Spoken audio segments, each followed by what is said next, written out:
आपको ये तो पता है कि जो सन है हमारे अर्थ पे कौन सी रेज भेज रहा होता है, इंफ्रारेड, इतना तो सबको पता है, ठीक है ना। तो अर्थ का जो सरफेस है ना वो क्या करता है, कुछ अब्जॉर्ब करता है, ठीक है, क्योंकि ये ठंडा होता है ना अर्थ इन कंपैरिजन टू दैट, तो कुछ अब्जॉर्ब करता है और थोड़ा बहुत वापस क्या करता है, रिफ्लेक्ट करता है। एक टॉपिक है ग्रीन हाउस इफेक्ट, शायद नाम सुना होगा, उसमें काफी कुछ इसके बारे में डिटेल में देखा जाता है। तो फिलहाल और जो वापस रिफ्लेक्ट करता है ना, एक्चुअली वो कौन सा होता है, तो that is again infrared radiation, जो कि इन द फॉर्म ऑफ हीट वापस जाता है, ठीक है ना, इन द फॉर्म ऑफ हीट वापस जाता है। तो ये जो रेज हैं इनको पता है क्या बोलते हैं, इलेक्ट्रोमैग्नेटिक रेडिएशन, मतलब इलेक्ट्रोमैग्नेटिक रेज। चलो इनके बारे में थोड़ा सा पढ़ते हैं, क्योंकि साइंस में बहुत बार क्वेश्चन पूछा गया है, ठीक है ना। इनके बारे में थोड़ा सा रेज के बारे में पढ़ते हैं। देखो जरा, तो इसको बोलते हैं इलेक्ट्रोमैग्नेटिक स्पेक्ट्रम। क्या होता है ये, इलेक्ट्रोमैग्नेटिक स्पेक्ट्रम। अब देखो क्या क्या होता है, नाम सबने सुना होगा, मैं उसी चीज को कंक्लूड कर रहा हूं, सुना ही होगा, radio and microwave, infrared, visible spectrum, ultraviolet, X rays, gamma rays, बोलो हाँ या ना, ठीक है। अब इसमें इसी विजिबल स्पेक्ट्रम में हमारे जो विबग्योर होता है, विबग्योर वो किस में आ जाता है, विजिबल में। मतलब सिर्फ हम इसमें से जितने भी रेज हैं इसमें से सिर्फ हम किसको देख सकते हैं, तो विजिबल स्पेक्ट्रम की रेज को मतलब देख सकते हैं। अच्छा, एक क्लासिफिकेशन किया किस बेसिस पे गया है, तो एक क्लासिफिकेशन किया गया है on the basis of wavelength, on the basis of wavelength. Clear है क्या सर, वेवलेंथ क्या होता है, तो देखो जरा, यहां पे इससे और यहां के बीच का जो डिस्टेंस है उसी को क्या बोलते हैं, वेवलेंथ, ठीक है। और अब देखो जरा, अगर आप ध्यान दो तो यहां पे वेवलेंथ ज्यादा है और यहां पे वेवलेंथ क्या है, बहुत कम है, बोलो हाँ या ना। मतलब जैसे अब यहां पे याद क्या करना है, देखो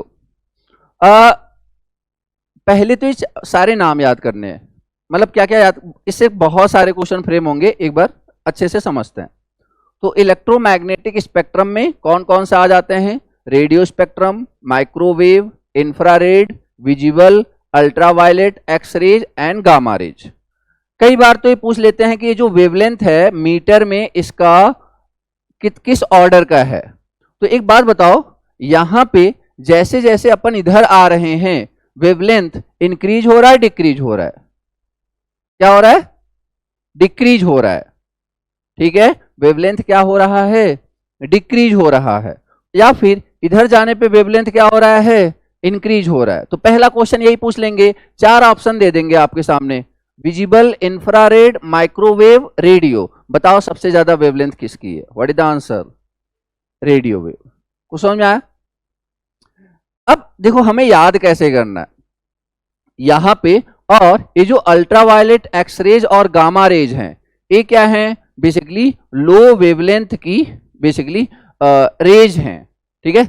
जैसे गामा रेज अगर मीटर में बात करें तो 10⁻⁻12, एक्स रेज एक दो बार तो ऑर्डर भी पूछ लिया है मीटर में, एक्स रेज की बात करें तो 10⁻⁻10, अल्ट्रावायलेट यूवी रेज की बात करें तो 10⁻⁻8, मतलब -10 -8, विजिबल 5 × 10⁻⁻6, इंफ्रारेड दिस वन, ठीक है। ओके, अब एक बात और समझो आप, अगर आप ध्यान दो तो एक होता है टर्म फ्रीक्वेंसी। अब फ्रीक्वेंसी और वेवलेंथ में क्या रिलेशन है उसको थोड़ा समझते हैं। तो फ्रीक्वेंसी क्या होता है, पहले बेसिक डिफिनीशन क्या है फ्रीक्वेंसी की, number of cycle completed in 1 second, yes या नो। तो एक आप खुद देख सकते हो यहां पे आप देखो खुद देख सकते हो कि नंबर ऑफ साइकिल, अगर मैंने सिर्फ एक फिक्स टाइम पीरियड लिया, मान लो इतना, और इधर भी ले लिया, मान लो सेम डिस्टेंस, लगभग सेम डिस्टेंस है, तो बताओ ज्यादा नंबर ऑफ साइकिल कहां कंप्लीट हो रहे हैं, इस साइड। इसका मतलब इधर की फ्रीक्वेंसी क्या है, हाई, बोलो हाँ या ना। तो अगर यही चार ऑप्शन दे दे, gamma rays, X rays, ultraviolet, visible, आपसे पूछे सबसे हाईएस्ट फ्रीक्वेंसी किसकी है, तो क्या बोलोगे आप? गामा रेज की। क्लियर है क्या? तो यहां पे इस तरीके से क्वेश्चन पूछा जाएगा। एक तो आपसे वेवलेंथ पूछ लिया जाएगा, एक तो आपका बेसिकली एनर्जी, मतलब यहां पे हम देख क्या पा रहे हैं कि gamma is inversely proportional to what? Frequency. बोलो हाँ या ना? मतलब जो वेवलेंथ है, वेवलेंथ, एक wavelength is inversely proportional to frequency. समझ में आ रहा है क्या? तो मतलब जैसे जैसे वेवलेंथ, जैसे जैसे वेवलेंथ क्या हो रहा है, तो लेमडा है ये, जैसे जैसे वेवलेंथ बढ़ रहा है फ्रीक्वेंसी घटेगी। ठीक है, अब इसको थोड़ा सा समझते हैं कि याद कैसे करना, क्योंकि कहीं ना कहीं बहुत सारे डाटा हैं तो चीजें हमें थोड़ी सी प्रॉब्लम आएगी। देखो, एक आपने सुना होगा रेडियो रेज। देखो ये रेडियो रेज क्या है ना, एक किस साइज का होता है, तो एक बिल्डिंग के साइज का होता है। रेडियो बेसिकली किस साइज का होता है, तो ये आपका बिल्डिंग के साइज का होता है। बिल्डिंग के साइज का मतलब इसकी जो वेवलेंथ है, इसकी जो वेवलेंथ है किसके साइज का होता है, एक बिल्डिंग के बराबर होता है, बिल्डिंग के आसपास। कहने का मतलब बस आपको दिमाग में ये रखना है कि रेडियो को किससे रिलेट करना है, बिल्डिंग से। इससे आपको क्या याद रहेगा कि रेडियो की जो वेवलेंथ थी वो क्या थी, हाईएस्ट। बोलो हाँ या ना? तो फ्रीक्वेंसी क्या होगी, लोवेस्ट। अगर वेवलेंथ हाईएस्ट तो फ्रीक्वेंसी क्या होने वाली है, लोवेस्ट। अब यहां पे रेडियो के बाद माइक्रोवेव एंड इंफ्रारेड। तो देखो जरा, माइक्रोवेव, इंफ्रारेड और ये विजिबल, ठीक है, और ये यूवी रेज, जैसे अल्ट्रा वायलेट को क्या बोलते हैं। अब देखो यहां पे कई बार एक कंफ्यूजन होगा कि अल्ट्रा वायलेट और विजिबल में किसकी फ्रीक्वेंसी ज्यादा, तो आप सिंपली ये तो पता है कि इसको क्या बोलते हो आप, यूवी रेज। तो आप ऐसे याद रख लेना कि ये अल्ट्रा वायलेट पहले आता है और बाद में कौन आता है, विजिबल रेज। ठीक है, और इसी विजिबल में अब इसको थोड़ा सा एक्सप्लोर करते हैं, विजिबल वाले को। देखो जरा, तो विजिबल लाइट में देखो, विजिबल लाइट में कितने कलर हैं आपके पास, 7। विजिबल रेज में कितने कलर हैं आपके पास, तो 7। कौन कौन सा होता है ये, V, I, B, G, Y, O, R. बोलो हाँ या ना? अब यहां पे एक बात बताओ, इस रेडियो की वेवलेंथ क्या थी, बोलो, रेडियो की वेवलेंथ क्या है, हाईएस्ट। बोलो हाँ या ना? रेडियो को आपको किससे रिलेट करना है, बिल्डिंग से। बिल्डिंग काफी बड़ी होती तो रेडियो हाईएस्ट। उसके बाद इसकी फ्रीक्वेंसी क्या होती है, लोवेस्ट। कोई दिक्कत है? अब इधर आ जाओ, एक्स रेज, गामा रेज। तो एक सिंपल सी बात बताओ, ये जो गामा होगा इसका वेवलेंथ क्या होगा, हाईएस्ट या लोवेस्ट? क्या होगा, लोवेस्ट। और फ्रीक्वेंसी क्या होगी, हाईएस्ट। तो इसका मतलब क्या हुआ, जैसे अपन अगर नीचे की तरफ आ रहे हैं तो फ्रीक्वेंसी क्या हो रही है, इंक्रीज या डिक्रीज, इंक्रीज। और जैसे जैसे अपन नीचे की तरफ आ रहे हैं जो वेवलेंथ है वो क्या हो रहा है, डिक्रीज। क्या ये बात सबको क्लियर है? तो अगर आपसे ये पूछ लिया जाए, ये चार ऑप्शन में दे दिए जाए, ये चार ऑप्शन में दे दिए जाए कि रेड, ऑरेंज, येलो और ग्रीन, बताओ सबसे ज्यादा फ्रीक्वेंसी किसकी है, what is the answer? Frequency किसकी है, ग्रीन की। समझ में आ रहा है क्या बोल रहा हूं मैं? बहुत सारे क्वेश्चन फ्रेम होते हैं जनरल साइंस के, यहां से इवन एसएससी में भी और एचपीजेई में बहुत बार आया हुआ है। ठीक है ना, इस चीज को आप अच्छे से समझ लेना। तो ग्रीन, अब इसी में अगर पूछा जाए रेड, ऑरेंज, येलो और ग्रीन में सबसे ज्यादा रेड, मतलब ये जो रेड है इसकी फ्रीक्वेंसी क्या है, हाईएस्ट या लोवेस्ट? फ्रीक्वेंसी क्या है, लोवेस्ट। और ग्रीन की क्या है, हाईएस्ट। वेवलेंथ किसकी ज्यादा है, रेड की। समझ में आया? अब इस चीज को भी कैसे याद करना है, तो तो जैसे देखो ये जो रेडियो वेव होते हैं ना, मतलब जितना ज्यादा वेवलेंथ होता है ना उतना ज्यादा हमारे लिए वो डेंजरस होता है, जितना ज्यादा वेवलेंथ होता है। ये जो रेडियो वेव होती है ना, जैसे कि एक जो लड़ने के लिए यूज करते हैं, क्या बोलते हैं उसको, बहुत हाई स्पीड से, सुपरसोनिक स्पीड से जाती है, जो जेट ही बोलते हैं, मतलब उसका, ठीक है। तो सुपरसोनिक स्पीड से अगर कोई एरोप्लेन किसी बिल्ड, जो अगर बहुत ज्यादा स्पीड मतलब जो एयर की वेलोसिटी है उससे भी ज्यादा स्पीड से अगर जा रही है, तो पता है कौन सा वेव छोड़ती है, रेडियो वेव, और it can damage that building. अगर वो उसकी स्पीड किससे ज्यादा है, एयर की वेलोसिटी, मतलब बहुत ज्यादा है, 330 मीटर से भी ज्यादा है पर सेकेंड, समझ पा रहे हो, बहुत ज्यादा है। ये नॉर्मल की बात नहीं कर रहा मैं, स्पीड बहुत ज्यादा है तो कौन सी वेव क्रिएट करती है, रेडियो वेव। तो मतलब वो बिल्डिंग को डिस्ट्रॉय तक कर सकती है। इसका मतलब क्या हुआ कि रेडियो वेव की जो वेवलेंथ थी वो क्या थी, हाईएस्ट।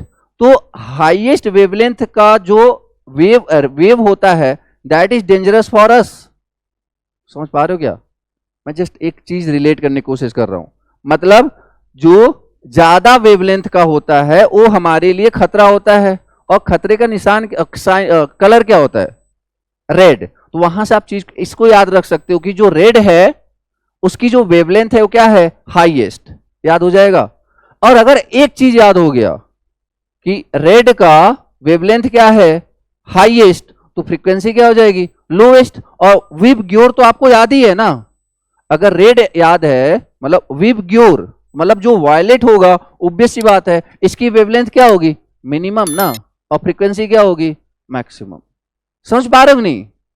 तो क्योंकि हमें एक हिंट चाहिए, देखो यार मैं प्रैक्टिकली बातें करता हूं, मैं नहीं चाह रहा कि मतलब, मुझे भी पता है कि अगर मैंने सिर्फ ऐसे बता दिया तो आप देख लोगे बट चीजें कुछ नहीं याद होंगी। तो यहाँ पे अपन याद करने के लिए बैठे हैं कि चीजें जब याद होंगी तभी हम एग्जाम में परफॉर्म कर पाएंगे। चीजें हमने देखी हैं उससे हम एग्जाम में परफॉर्मेंस नहीं दे पाएंगे, ठीक है ना। तो इस तरीके से तो हमें क्या याद रखना है, दो चीजें, कि मतलब यहां पे देखो एक तरीका और है क्या, अगर आपको दो चीजें याद है तो आपको चीजें भूलेंगे नहीं। मतलब क्या कि ज्यादा वेवलेंथ हमारे लिए खतरा है, और खतरे के लिए कौन सा कलर है, रेड, और रेड भी, और कहीं ना कहीं ये देखो आप तो आर से ए भी स्टार्ट हो रहा है, इससे क्या याद हो जाएगा कि चाहे वो रेडियो वेव हो चाहे वो रेड कलर हो, अगर विजिबल स्पेक्ट्रम में रेड कलर की वेवलेंथ सबसे हाईएस्ट होती है और उसी आर से स्टार्ट होता है रेडियो वेव, तो रेडियो वेव की वेवलेंथ सबसे हाईएस्ट होती है, और वेवलेंथ सबसे हाईएस्ट है तो फ्रीक्वेंसी सबसे लोवेस्ट होगी। अगर ये दो पॉइंट आपको याद है तो मुझे नहीं लगता कि इसमें आपको कोई दिक्कत आने वाली है। क्लियर है क्या, ठीक है। बाकी ये ultra violet, X rays, gamma rays, ये एक साइड रहेंगे, रेडियो वेव, माइक्रोवेव और इंफ्रारेड ये आपका एक साइड रहने वाला है। डन, ठीक है। तो ये थोड़ी बहुत बातें डन। जैसे for example Indigo, yellow, blue, blue और ग्रीन, इन चारों में बताओ आप किसकी फ्रीक्वेंसी लोवेस्ट है। सोच समझ के गलत आंसर नहीं देना, बोलो किसकी फ्रीक्वेंसी लोवेस्ट है। तो फ्रीक्वेंसी किसकी लोवेस्ट होगी, जिसका वेवलेंथ ज्यादा होगा। अब हमें पता है विबग्योर, तो आर वाले का वेवलेंथ सबसे ज्यादा था बट आर है नहीं, तो आर के पीछे क्या होता है, येलो। हाँ मतलब ऑरेंज भी नहीं है, ऑरेंज भी होता तो उसको कर देते बट वो भी नहीं है, तो फिर कौन आता है ऑप्शन में। समझ में आया कैसे सोचना है। सिर्फ एक चीज आपको इस पूरे मतलब पूरे कॉन्सेप्ट को रिकॉल करा सकती है, याद रखना सिर्फ एक चीज कि रेड के लिए वेवलेंथ ज्यादा होता है, रेडियो वेव के लिए वेवलेंथ ज्यादा होता है। एक बार बताना जरा, सबसे ऊपर रेडियो वेव, उसके नीचे क्या था, microwave, then infrared, then visible spectrum, then UV rays, then X rays, और लास्ट में सिंपल। ठीक है, तो याद हो गया क्या, हमें ये कर सकते हैं क्वेश्चन। ठीक है, फ्लोरोफ्लोरोकार्बन्स, कहाँ पे? रेफ्रिजरेशन। Very good. रेफ्रिजरेशन में भी यूज होता है, इवन जो आपका एसी होता है ना, इसमें भी यूज होता है। और इस ये प्रॉब्लम क्या क्रिएट करता है? ओजोन लेयर को खत्म कर रहा है ये, समझ में आ रहा है? ओजोन लेयर को खत्म कर रहा है। ये ओजोन लेयर को खत्म करने से हमें क्या प्रॉब्लम होने वाला है? क्योंकि जो उधर से रेज आती हैं, अल्ट्रावायलेट रेज, उसको ही क्या कर रहा होता है? रोक रहा होता है। सन जो है अल्ट्रावायलेट रेज को रोक रहा होता है, ठीक है ना? क्लियर है क्या? तो खैर चलो इसका बताओ, चलो इसको समझते हैं। ये हमारा अर्थ है, ठीक है ना? अब ये क्या, हमें पता है कि ये क्या कर रहा होता है? मूव कर रहा होता है। यस या नो? क्या कर रहा होता है? मूव कर रहा होता है। तो मूवमेंट की डायरेक्शन किधर से किधर होती है? West to east. Very good, west to east. समझ में आया सबको? ये पूरा ग्लोब है और इस तरीके से वेस्ट टू ईस्ट और clockwise. West to east anti clockwise भी हो सकता था ना, ठीक है? ऐसे भी तो हो सकता था। तो वेस्ट टू ईस्ट क्लॉकवाइज, ये भी याद रखना। अगर मैं बोलूं कि यहां से यहां जाना है, मैं बोल रहा हूं कि ए से बी जाना है, तो ए से बी मैं ऐसे भी जा सकता हूं, ए से बी मैं ऐसे भी तो जा सकता हूं ना। समझ में आ रहा है क्या? तो जब आप बोल रहे हो वेस्ट टू ईस्ट, इसका मतलब वेस्ट टू ईस्ट इस साइड से जा रहे हैं, तो like that is what clockwise anti clockwise. घड़ी नहीं देखा क्या? दीवाल घड़ी क्या है ये? क्लॉकवाइज ना, ठीक है? तो वेस्ट टू ईस्ट इस तरीके से जा रहा होता है। यस या नो? एक होता क्या है, अब जैसे सोचो, अगर यहां पे डिस्टेंस ज्यादा है, इसको क्या बोलते हैं? इक्वेटर। यस या नो? और यहां पे ये क्या है आपका? पोल वाला एरिया, पोल वाला एरिया, ठीक है? तो मान लो आपने टर्म नहीं भी सुना है, तो एक बात बताओ, हमें चाहे अगर इसको यहां से पहुंचने में, ए से बी पहुंचने में, मतलब इस पॉइंट को यहां पे या इस पॉइंट को यहां पे पहुंचने में किस में ज्यादा टाइम लगेगा? अगर ये सर्कुलर, मतलब एक पर्सन यहां पे खड़ा है, एक पर्सन यहां पे खड़ा है, तो बी में यहां पे पहुंचने में इसको टाइम लगा मान लो T1, और इसको यहां से यहां पहुंचने में टाइम लगा T2। तो बताओ कौन ज्यादा है, T1 या T2? सेम है यार, स्पीड से ही रोटेट कर रही होगी ना। नहीं समझे? ऐसा थोड़ी ना कि यहां पे जल्दी जल्दी, मतलब 24 घंटे से कम ले रहा है, ले तो रहा है 24 घंटे ही ना। सोच पा रहे हो कि नहीं? डिस्टेंस कम ज्यादा है तो टाइम सेम होगा, तो वेलोसिटी कम ज्यादा होगा ना। वेलोसिटी क्या होता है? Distance upon time. तो ठीक है, डिस्टेंस ज्यादा है तो वेलोसिटी ज्यादा हो जाएगा। तो बताओ वेलोसिटी कहां पे ज्यादा होगा, इस पॉइंट पे या इस पॉइंट पे? पी या क्यू? पी वाले एरिया पे। समझ में आया? यार देखो ना, अब जैसे मैं ऐसे समझो, इस पोर्शन को लेना, मतलब ऐसे ये रोटेट कर रहा है, ठीक है? अब ये रोटेट कर रहा है, ये वाला पोर्शन यहां पे है, ये पोर्शन यहां पे है, ठीक है? अब इस तरीके से आए आप, यार तो जब ये यहां पहुंचे तो तब यहां पहुंचा ना, ऐसा थोड़ी ना घड़ी पहले चली गई। समझ पा रहे हो कि नहीं? पहुंचेंगे तो सेम ना, बोलो हाँ या ना? वो बात अलग है कि जब आप इस पे बैठे रहोगे ना तो आपको स्पीड कम लगेगी, बट जब आप यहां पे रहोगे ना तो आपको क्या लगेगा? फील क्या होगा? स्पीड ज्यादा है। बोलो हाँ या ना? सेम टाइम है, डिस्टेंस इसका ज्यादा हो रहा है ना, देखो ये यहां से यहां ट्रेवल कर रहा है, ये तो बस थोड़े में ट्रेवल कर रहा है। क्लियर है क्या?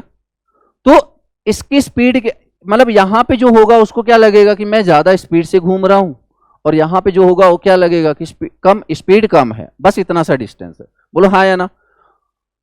तो अब होता क्या है, अब मान लो एयर चल रही है, हवा चल रही है, ध्यान से समझना, हवा मतलब एयर इधर से इधर चल रही है, ठीक है? इधर से इधर चल रही है। आपने एक बॉल फेंकी ऊपर की तरफ, बॉल फेंकी ऊपर की तरफ, तो एक फोर्स आपने इधर लगाया, बट ये जो है ये स्पीड ज्यादा है, यहां पे स्पीड कम है, तो एक फोर्स इधर भी तो लगेगा ना। बोलो हाँ या ना, समझ पा रहे हो? अगर आप ऐसे सोचो ना कि एक फोर्स तो मतलब मैं ऐसे, अगर मैंने यहां पे बॉल फेंका, ऐसे फेंका, तो वहां जाके गिरेगा। बट अगर मैं यही भी वेलोसिटी से मूव कर रहा हूं, तो क्या मैं ऐसे बॉल फेंकूंगा वहां जाके गिरेगा क्या? वहां जाके गिरेगा। बोलो हाँ या ना? क्योंकि एक फोर्स मैंने इधर लगाया और एक फोर्स इधर लग रहा था, तो रिजल्टेंट इधर आएगा कि नहीं आएगा? समझ में आ रहा है कि नहीं? तो इसी तरीके से ए फोर्स इसकी स्पीड के कारण और ए मैंने लगाया, तो रिजल्टेंट इधर आएगा। तो जो एयर आती है किधर से किधर जाएगी? इस तरह राइट साइड में मुड़ जाएगी। बोलो हाँ या ना? इसी को बोलते हैं कोरियोलिस फोर्स। तो कोरियोलिस फोर्स की वजह से हुआ क्या? हुआ क्या कि बेसिकली अब मतलब जो एयर ऐसे चलना चाहिए था सीधा सीधा, अगर एयर इधर से इधर चलने की कोशिश कर रहा है, तो एयर बेसिकली सीधा नहीं जाएगा, इस तरीके से मूव कर जाएगा। क्यों? क्योंकि उस पर एक फोर्स लग रहा है। बोलो हाँ या ना? तो ये जो इसको कौन सा बोलते हैं? नॉर्दर्न हेमिस्फीयर, इसको बोलते हैं सदर्न हेमिस्फीयर। तो जब इधर आप करते हो ना, तो जो फोर्स लगता है एयर को, फोर्स इधर लगता है राइट हैंड साइड में। कुछ समझ में आया? अब मान लो इधर से एयर उधर से नीचे चल रही है, ऊपर से नीचे चल रही है, ऊपर से नीचे चल रही है, ठीक है? अब यहां पे जो वेलोसिटी है वो कम है, यहां पे वेलोसिटी क्या है? यहां पे वेलोसिटी क्या है? ज्यादा है। बोलो हाँ या ना? इस पॉइंट पे, इस पॉइंट मान लो एयर ऐसे आ रही है। अभी ये जितना समझाया उतना क्लियर है क्या? ठीक है, ओके। मान लो इधर से एयर आ रही है यहां पे, अगर अगर ये अर्थ रोटेट नहीं कर रहा था, एग्जैक्टली यहां पे आके रुक जाना था, मतलब जो भी बॉल फेंकी आपने उस तरीके से। बट आप उम्मीद कर रहे हो यहां पे आएगा, बट ये बहुत तेजी से क्या कर रहा है? मूव कर रहा है। तो एक्चुअली ये जो एयर होगा या जो बॉल होगा यहां पे गिरेगा। बोलो हाँ या ना? समझ में आ रहा है? मतलब आप देखो ना, मैं नहीं बोल रहा इधर, मैं बोल रहा हूं कि आप पॉइंट ए पॉइंट बी, ठीक है ना, point A point B, point A point B. अब अगर मैंने यहां से बॉल फेंका, तो अगर अर्थ रोटेट नहीं कर रहा था तो बी पे आना था, बट अगर ये रोटेट कर रहा है तो कहां गिरने की पॉसिबिलिटी है?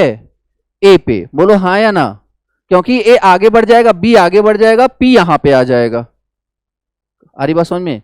अब ए भी बढ़ रहा है बट स्लो स्पीड से, तो कहने का मतलब जो आपको मूवमेंट दिखेगा कुछ ऐसा दिखेगा कुछ ऐसा दिखेगा, क्योंकि ये स्टेशनरी नहीं है, ये भी क्या कर रहा है? आगे बढ़ रहा है, तो आपको मूवमेंट कुछ ऐसा दिखेगा। तो जब एयर जब ऐसे चलने की कोशिश करेगी तो इधर आएगा, और जब एयर नीचे की तरफ जाएगी तो इधर आएगा। बोलो हाँ या ना? तो इसका मतलब जब इधर जा रहे तो राइट हैंड साइड, जब नीचे जा रहे हैं तो भी राइट हैंड साइड। तो नॉर्दर्न हेमिस्फीयर में जो कोरियोलिस फोर्स लग रहा है वो राइट हैंड साइड लग रहा है। समझ में आ रहा है क्या? अब यहां पे अगर पानी है, सपोज पानी है, वाटर है, तो एक फोर्स इधर लग रहा है और एक फोर्स इधर लग रहा है। तो अब एक पानी है, एक फोर्स इधर लग रहा है, एक फोर्स इधर लग रहा है, तो बेसिकली क्या आ जाएगा? साइक्लोन आ जाता है। साइक्लोन नाम सुना है ना? पानी इस तरीके से राउंड राउंड घूम रहा होता है। तो एक बात बताओ, ये जो साइक्लोन होगा नॉर्दर्न हेमिस्फीयर में, क्लॉकवाइज होगा एंटी क्लॉकवाइज होगा? बोलो। देखो ऐसे, मतलब आपका ऐसे एक बॉल है, एक बॉल है, इसको आप इधर घुमा रहे हो और इधर घुमा रहे हो ऐसे, तो ये बॉल ऐसे घूमेगी ना, तो clockwise anti clockwise? Anti clockwise. तो जो नॉर्दर्न हेमिस्फीयर होता है उसमें जो साइक्लोन की डायरेक्शन होती है वो कैसे होती है? Anti clockwise. बोलो हाँ या ना? समझ में आ रहा है क्या? ठीक है, इसी तरीके से जब इधर आ पाओगे, किसमें? सदर्न हेमिस्फीयर में, सदर्न हेमिस्फीयर में, तो देखो जरा क्या हो रहा है। अब जस्ट आप ही समझो, ये राइट हैंड साइड में था, अब उसी तरीके से सारा सिचुएशन लोगे तो किधर आ जाएगा? लेफ्ट साइड में। तो जब ये लेफ्ट साइड में आएगा, मतलब ये इधर जाओगे तो आप इधर मूव करेगा, जब आप इधर जाओगे तो इधर मूव करेगा, लेफ्ट हैंड साइड। समझ में आ गई बात ना? तो अब यहां पे देखो जरा, अगर एक पानी है, अब एक फोर्स इधर लग रहा है, एक फोर्स इधर लग रहा है, एक इधर मूव करेगा क्लॉकवाइज ना? बोलो हाँ या ना? तो जो मतलब हमने यहां पे क्या सीखा कि जो एयर है एकदम सीधे नहीं चलती, थोड़ी सी मूव कर जाती है। किस फोर्स, और ये जो फोर्स लग रहा है जो ये, उसी को अपन क्या बोल रहे थे, कोरियोलिस फोर्स। समझ में आया क्या? और इस कोरियोलिस फोर्स, अब सोचो जरा, कोरियोलिस फोर्स अगर अगर सपोज अगर एयर ऐसे चल रही हो, ऐसे ऐसे ही चल रही हो, तो क्या इस एयर के डायरेक्शन में कोई मूवमेंट होगा? नहीं होगा। समझ में आ रहा है कि नहीं? एयर बॉल मैं ऐसे फेंकूंगा तो इधर जाएगी, बॉल ऐसे फेंकूंगा तो इधर जाएगी, बॉल अगर ऐसे फेंकूंगा, लेकिन ऐसे सोचो ना, बस जा रही है, बस जा रही है, और बस के ड्राइवर के पास मैंने बॉल फेंकी तो वहीं पहुंचेगा ना। अगर मैंने साइड में फेंका तो उसमें इधर उधर मूवमेंट हो सकती है, बट अगर सीधे फेंक रहा हूं तो उसी पे जाएगा। तो बताओ, जो एक कोरियोलिस फोर्स है इस इक्वेटर पे होगा क्या? बोलो। कोरियोलिस फोर्स की वजह से बॉल में मूवमेंट देखने को मिल रहा है, डिफ्लेक्शन देखने को मिल रहा है। अगर इक्वेटर पे कोई एयर चल रही है तो क्या इसमें कोई मूवमेंट देखने को मिलेगा? नहीं मिलेगा। समझ में आया क्या? ठीक है, चलो क्वेश्चन देखते हैं क्या कर पाते हैं। तो the Coriolis force act perpendicular to the pressure gradient force. तो सोचो जरा, अगर एयर ऐसे चल रही है तो कोरियोलिस फोर्स किधर काम कर रहा है? इधर। बोलो हाँ या ना? अभी यही तो देखा, और रिजल्टेंट यहां पे आ गया था, तो परपेंडिकुलर हुआ कि नहीं हुआ? तो ए लाइन तो सही है। बोलो हाँ या ना? क्लियर है ना? दूसरी लाइन पे आ जाओ। The wind circulation around a low is called cyclonic circulation. हाँ, इस ये जो विंड है, मतलब ये प्रेशर लो प्रेशर, तो इसको क्या बोलते हैं? जैसे कहीं पे ज्यादा प्रेशर है, कहीं पे कम प्रेशर, तो उसको बेसिकली क्या बोलते हैं? Cyclonic circulation. ये भी सही बात है। Near the equator the sea level pressure is low. क्या ये बात सही है क्या? Near the equator sea level pressure is low. अच्छा एक बात बताओ, प्रैक्टिकली सोचते हैं, एक ट्रेन जा रही है, आप ट्रेन से, मतलब एक ट्रेन इधर से जा रही, कोई हाई स्पीड से जा रही कोई चीज, ठीक है? जब स्पीड ज्यादा होता है ना, वहां पे प्रेशर क्या हो जाता है? कम हो जाता है। जैसे वैक्यूम क्रिएट कर देता है वो एक्चुअली। जैसे अगर आप कहते हैं ना कि ट्रेन, अगर ट्रेन जा रही है ना, तो उसके जस्ट पास नहीं खड़े होना चाहिए। क्यों नहीं होना चाहिए? क्योंकि जैसे वो ट्रेन जाती है ना, वो क्या करती है, अपने आसपास एक लो प्रेशर एरिया छोड़ दी जाती है। तो अब जो आप अगर यहाँ पे खड़े हो तो आपके पीछे क्या है? हाई प्रेशर, तो आपको धक्का दे देगा। तो जहां पे स्पीड ज्यादा होती है वहां पे प्रेशर क्या हो जाता है? लो होता है। तो इक्वेटर पे स्पीड क्या थी? ज्यादा थी, तो वहां पे प्रेशर क्या हो जाएगा? लो हो जाएगा। तो मतलब ए वाली लाइन भी सही है। समझ में आया क्या? इधर आ जाओ। The Coriolis force inversely proportional to angle of latitude. Sir अब एंगल ऑफ लैटिट्यूड क्या होता है? देखो, ए होता है 0 डिग्री, और इसके ऊपर बढ़ेंगे तो इसी तरह 22 डिग्री, मतलब 0 1 2 3 4 इस तरीके से चलता जाता है। तो एक बात बताओ, कोरियोलिस फोर्स कहां पे ज्यादा लगेगा? जैसे जैसे ऊपर जाएंगे कोरियोलिस फोर्स बढ़ेगा घटेगा? बढ़ेगा ना, क्योंकि एग्जैक्टली इस पे तो 0 था ना। तो जैसे जैसे ऊपर जाएंगे तो directly proportional, inversely proportional? Directly proportional. बस इसने क्या दिया है? Inversely proportional. तो ए आंसर, ए क्या हो जाएगा? गलत हो जाएगा। देखो ए मतलब बहुत टिपिकल टर्म है जियोग्राफी का, ठीक है ना? अगर थोड़ा भी समझ में आ गया तो मतलब ठीक है, वैसे तो आप जियोग्राफी में पढ़ोगे ही पढ़ोगे। आ रही बात समझ में? मैं जस्ट, पता है क्या, मैं ये जो भी क्लासेस चल रही है ना, मैं जस्ट आपका जीएस में इंटरेस्ट डेवलप करने की कोशिश कर रहा हूँ, नथिंग एल्स। मैं कोई टॉपिक खत्म नहीं कर रहा हूँ, मैं कोई सब्जेक्ट खत्म नहीं कर रहा हूँ। मेरी बात समझ रहे हो कि नहीं? मैं जस्ट ये दिखाना चाह रहा हूँ कि चीजें अगर आप पढ़ोगे ना तो इंटरेस्टिंग है, और मतलब उस तरीके से अगर आप ऑब्जर्व करने की कोशिश करो, मतलब है बहुत कुछ। ये सारी चीजें आपको पढ़ाई जाएंगी, टेंशन मत लो। जियोग्राफी में सब कुछ पढ़ाया जाएगा, ठीक है? अगर थोड़ा बहुत भी समझ में आ गया। ये क्लियर है कि नहीं? ठीक है, आगे बढ़ जाते हैं। What percentage of carbon is found dissolved in ocean? तो याद रखना, चलो देखते हैं। देखो परसेंटेज वाला क्वेश्चन ना 2-3 जगह पूछा जाता है। देखो कहां कहां पूछा जाता है। एक पूछा जाता है गैसेज इन एटमॉस्फेयर, कि सबसे ज्यादा एटमॉस्फेयर में कौन सा गैस है? ये हमें पता है, बोलो हाँ या ना। 78%। ऑक्सीजन लगभग 21% बोलते हैं अपन। ऑक्सीजन कितना? 20। ये सब क्वेश्चन है, याद रखना। तो नाइट्रोजन एटमॉस्फेयर में नाइट्रोजन 78%, ऑक्सीजन 20%, ऑर्गन लाइक कि 0.9 मतलब 1%, बाकी सारी गैसेज, ठीक है, मेजर पूछते हैं। तो ये एटमॉस्फेयर में। दूसरा क्वेश्चन जो परसेंटेज ऑफ गैसेज से पूछा जाता है, कहां से पूछा जाता है? Green house gases and their percentage. तो ग्रीन हाउस में, ग्रीन हाउस एक अलग से टॉपिक है, कभी डिस्कस कर लेंगे। तो ग्रीन हाउस गैस बेसिकली इसमें जो सबसे ज्यादा अमाउंट होता है किसका होता है? कार्बन डाइऑक्साइड का। आपसे 4 ऑप्शन दे देगा, बोलेगा इसमें से ग्रीन हाउस गैसेज कौन से हैं। समझ में आ रही बात? और सेकेंड हाईएस्ट कौन है? मेथेन, CH4, ठीक है, second highest is this one. उसके बाद देन कार्बन डाइऑक्साइड और नाइट्रस ऑक्साइड N2O, इसके अलावा और भी गैसेज हैं। क्लियर है क्या? अब आ जाते हैं अपने टॉपिक पे। तो देखो, carbon, the atmosphere contains only 1% of global carbon. मतलब एटमॉस्फेयर में कार्बन बहुत कम होता है। It is present mostly in the form of carbon monoxide and carbon dioxide. About 71% of global carbon is found to be dissolved in the ocean. Atmosphere में कौन ज्यादा है? नाइट्रोजन। बट समुद्र में कौन सा कौन ज्यादा है? तो कार्बन। कितना? मतलब जितना टोटल ग्लोबल में कार्बन है उसका 71% कार्बन कहां पे है? ओशियन में है। समझ में आया क्या? जितना पूरे हमारे ग्लोबल में, मतलब लाइक पूरे अर्थ पे समझ लो आप, ठीक है ना। तो मतलब ऐसे तो मिनरल्स के फॉर्म में भी बहुत सारे कार्बन्स होते हैं, बट 71% अकेले कहां पे है? समुद्र के अंदर है। तो 1%, और एटमॉस्फेयर में सिर्फ कितना है? 1%। एटमॉस्फेयर में देखो 1% से भी, मतलब सब मिला करके, ठीक है ना, कार्बन, मतलब जैसे कार्बन यहां भी है, कार्बन यहां भी है, तो इस तरीके से मिला के लगभग 1% से भी कम है एटमॉस्फेयर में। बट अगर ये समुद्र में बात करेंगे तो कितना है? 71%, वो भी डिजॉल्व्ड स्टेट में, मतलब घुला हुआ स्टेट में ना, ठीक है। और मैक्सिमम किसके फॉर्म में होता है? Carbon monoxide, carbon dioxide. तो 3 तरीके से क्वेश्चन पूछे जाते हैं। क्लियर है बात? चलिए बताओ इसका आंसर क्या हो जाएगा?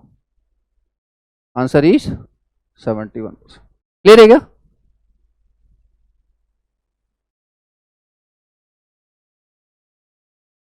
स्नैपडील तो बंद हो गया ना, एक समय बहुत चला था, बहुत फर्जीवाड़ा करते थे। चलो खैर, ये तो करंट अफेयर का क्वेश्चन था उस टाइम पे, 17 में 16 में था ना, तो कुणाल बहल, ये कोई इंपॉर्टेंट नहीं है क्योंकि करंट अफेयर्स का था। आगे बढ़ते हैं। पृथ्वी के बारे में अभी पूरे अर्थ, पूरे मतलब एक वर्ल्ड के बारे में देख रहे थे अभी, मतलब अब ये पृथ्वी के बारे में समझो थोड़ा सा। हाँ चलो समझते हैं, फिर आप बताना। पृथ्वी को थोड़ा खोलते हैं, अंदर चलते हैं। देखो पृथ्वी में, मतलब अर्थ में, इस तरीके से देखा जाए तो 3 लेयर होते हैं। क्या क्या? एक होता है मेंटल, ठीक है, और आउटर कोर और इनर कोर, 3 लेयर। और जूमिंग। अब इसमें बेसिकली देखो, इसके ऊपर क्रस्ट वाला एरिया होता है, ये जो है लगभग 100 किलोमीटर तक नीचे, 50 से 100 किलोमीटर का क्या होता है? क्रस्ट होता है, ठीक है, क्रस्ट। उसके बाद ए मेंटल। तो ए लगभग कहां तक होता है? तो 2900 किलोमीटर नीचे तक, पहला वाला लेयर मेंटल। और ये उसके बाद आउटर कोर, देन आपका इनर कोर। इसको और जूम करते हैं, पहले यहां तक क्लियर है? 3 लेयर, मतलब एक तो देखा जाए तो क्रस्ट है, बहुत थोड़ा सा होता है, बट उसके नीचे ये मेंटल वाला एरिया, आउटर कोर और इनर कोर। अब इसके अंदर चलते हैं। इमेजिन कर पा रहे हो क्या है ये? उसी से, मतलब इमेजिन ही कर सकते हैं, काट तो सकते नहीं है, समझो नहीं। तो लेकिन उसी में से एक छोटा सा हिस्सा लिया और यहाँ पे रखा गया। तो हमने क्या देखा, एक तो एक कोर था, ये आउटर कोर था और ये इनर कोर था। इसके ऊपर देखो ये जो ए वाला एरिया है, ए वाला एरिया मेंटल, इसमें इसके ऊपर क्या है, क्रस्ट। ए वाला एरिया, ये क्या है, क्रस्ट। अब इस पे बात करते हैं। तो अब ये कहां से कहां तक होता है, ये 2900 किलोमीटर तक होता है। डन। इसके अलावा देखो ये जो ऊपर वाला लेयर है ना, इसमें अब इसके अंदर घुसते हैं, मेंटल के अंदर घुसते हैं। तो मेंटल, तो सबसे पहला ये जो एरिया है यहां वाला इतना, इसको क्या बोलते हैं, लिथोस्फीयर। क्या बोलते हैं, लिथोस्फीयर। उसके जस्ट नीचे वाला क्या होता है, एस्थेनोस्फीयर। ठीक है, एस्थेनोस्फीयर। ये सब किसके किसके पार्ट हैं, मेंटल के। समझ में आ रहा है क्या, क्लियर है। 3 लेयर। अब उसमें से ये जो मेंटल है इसको 3 मतलब इसमें बांटा गया, तो बेसिकली ये एस्थेनोस्फीयर और ये लिथोस्फीयर। ठीक है, और इसमें जैसे इसका अलग अलग टेम्परेचर होता है, 2-2, 3-3 हजार डिग्री सेल्सियस तक टेम्परेचर होता है। ठीक है ना। तो इसी में क्या होता है ना, इसी में होता है मैग्मा। मैग्मा, ज्वालामुखी सुना है ना, तो जब ज्वालामुखी वोल्केनो बोलते हैं ना, तो वो जब वो बेसिकली वहां से होता है तो बेसिकली क्या निकलता है, मैग्मा निकलता है ना। Magma is what, molten state, मतलब बहुत हाई टेम्परेचर।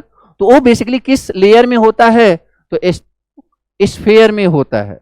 समझ में आया क्या, जो कि किसका पार्ट है, तो ये आपका मेंटल का। क्लियर है क्या। तो देखो जरा, the asthenosphere is the layer of earth located in the upper portion of the mantle beneath the lithosphere. It is the main source of magma that finds its way to the surface during volcanic eruptions.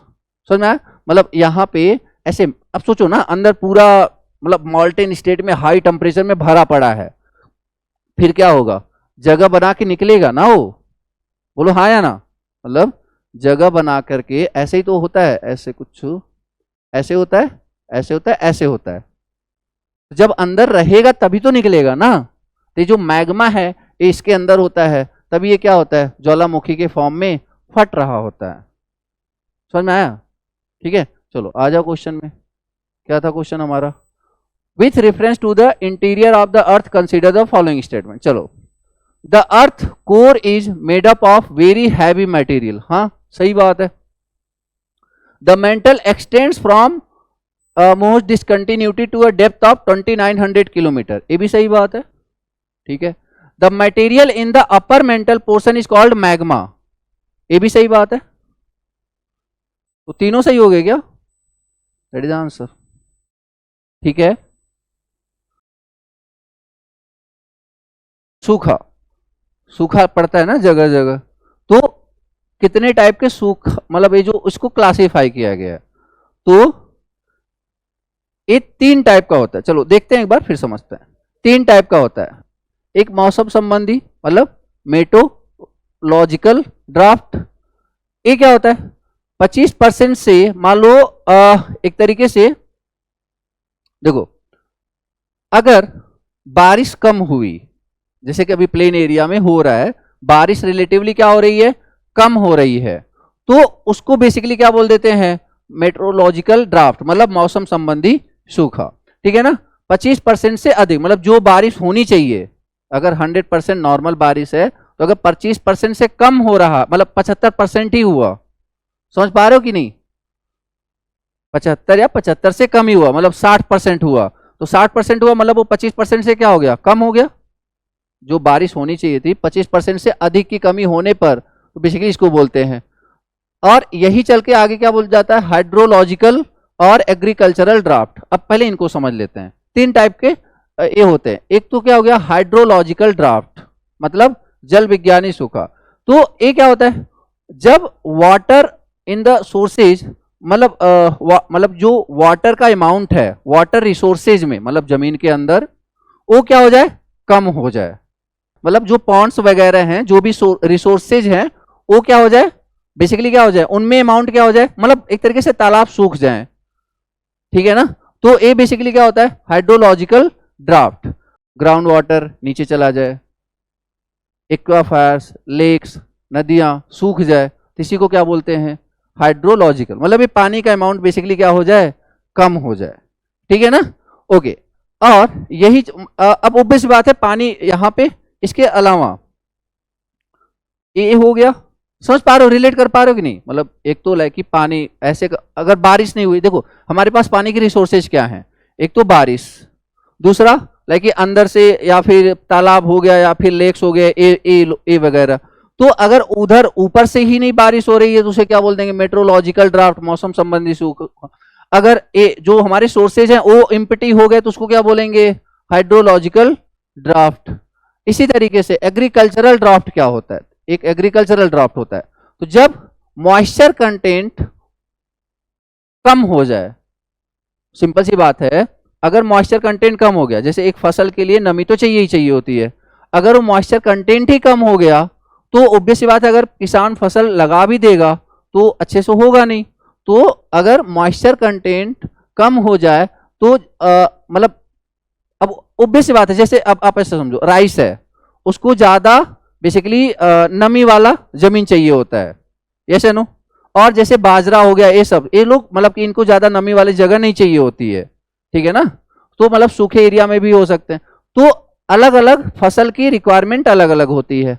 तो उसी तरीके से moisture content अगर उस level से कम हो जाए जितना उसको चाहिए, तो उसको कौन सा सूखा बोलते हैं, एग्रीकल्चरल ड्राफ्ट। समझ में आया क्या। और इसकी वजह से अकाल पड़ जाता है, अकाल पड़ सकता है, ऑब्वियस सी बात है। मतलब उस सिचुएशन में क्या होगा, फसल लगाएंगे बट फसल होगा नहीं। समझ में आया क्या, क्या ये तीनों क्लियर है हमें, ठीक है। मॉइस्चर कंटेंट एक लेवल से कम हो जाए तो उसे एग्रीकल्चरल ड्राफ्ट, अगर वाटर रिसोर्सेज कम हो जाए तो हाइड्रोलॉजिकल ड्राफ्ट, और अगर ये मतलब कि पानी कम बरसात हुई तो मेट्रोलॉजिकल ड्राफ्ट।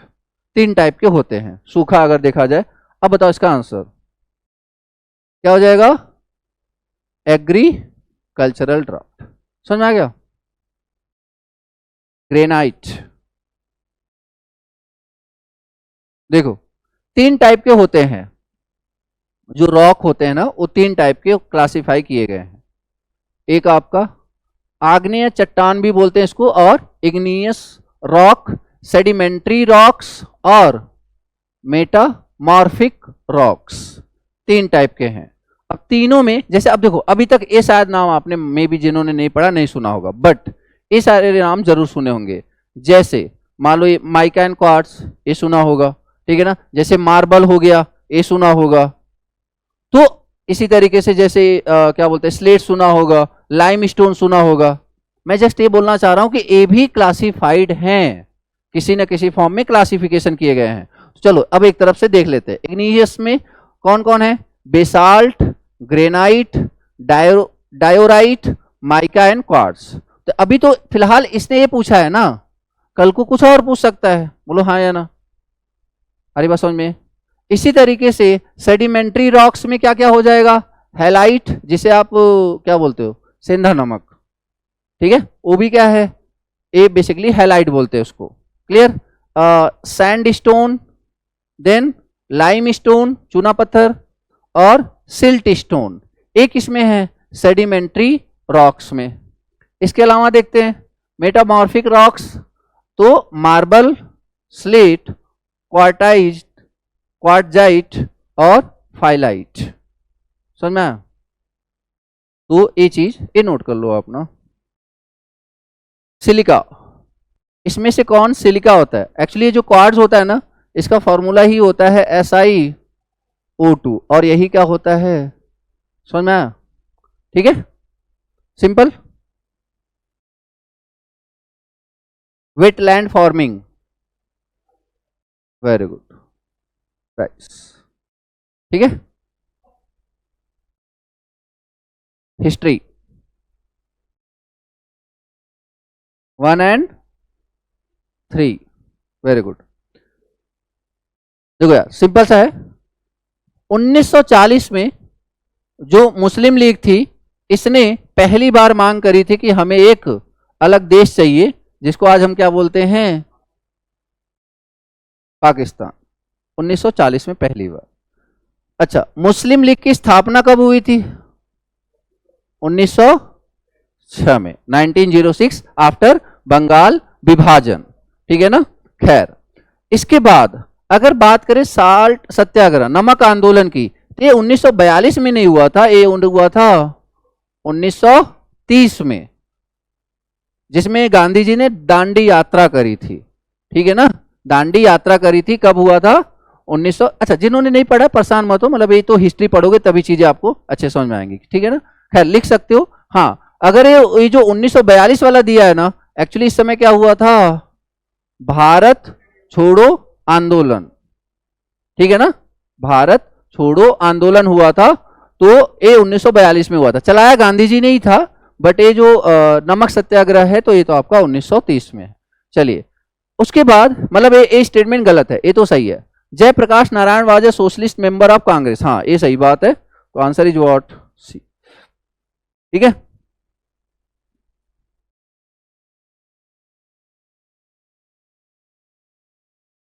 देखो, ईस्ट इंडिया कंपनी जब आई थी ना, साथ साथ में और भी बहुत से कंट्रीज आए थे, फ्रांस से भी आए थे, पुर्तगालियों से भी, सबसे पहले पुर्तगाली आए थे, याद रखना, ठीक है। तो जो पुर्तगाली आए थे ना, उनका जो अड्डा बना, वो क्या बना था? गोवा। पुर्तगालियों का जो अड्डा बना था, क्या बना था? गोवा। और जो फ्रेंच हैं, इनका अड्डा बना था पौंडीचेरी। यार, कहीं से तो सारा रूल करेंगे ना, वो मतलब चलाने की कोशिश करेंगे, हेड ऑफिस होगा ना। तो पुर्तगालियों का हेड ऑफिस कहां पे था? गोवा में। उसके बाद पौंडीचेरी में किसका था? फ्रेंच का। फ्रेंच को फिर इन्होंने अंग्रेज, अच्छा ये भी भारत पे मतलब बिजनेस करना चाहते हैं, यहाँ के शासन करना चाहते थे, अंग्रेज भी करना चाहते थे, इनके बीच में क्या हुआ होगा? युद्ध हुआ होगा, बोलो हाँ या ना। और ये कब हुआ था पता है किसी को? 1760 में वांडीवास का युद्ध हुआ था, जिसमें इन्होंने मतलब अंग्रेजों ने इनको बेसिकली उगड़ दिया था। बाकी जो पुर्तगाली लोग थे, इनसे युद्ध नहीं किया था, इनसे रिश्ता बना लिया था, ठीक है ना। और ये मुंबई को, मुंबई वाला एरिया भी इन्हीं के हाथ में था, पुर्तगालियों के हाथ में, तो दहेज में मिल गया था अंग्रेजों को। खैर, और ए वाला जो एरिया था, बंगाल वाला एरिया, वो किसका हेड ऑफिस बना? अंग्रेजों का, ठीक है ना। तो पहले लोग आते थे, मतलब एक हेड ऑफिस पहले बनाते थे, फिर थोड़ा आसपास वाला एरिया ऑक्यूपाइड करते थे। बट वही है कि पुर्तगाली भी आए, फ्रांसीसी भी आए, और ईस्ट इंडिया मतलब अंग्रेज भी आए, बट फाइनली जाके रूल किसने किया? तो ऑब्वियस बात एक ही करेगा, ऐसा तो है नहीं कि मतलब आपस में रिश्तेदार थोड़ी ना कि तुम भी करो हम भी करें, ऐसा कुछ नहीं था, एक ही लोग करेंगे, ठीक है ना। तो उस तरीके से अंग्रेजों ने किया था। खैर, तो what is the answer? Pondicherry. Done.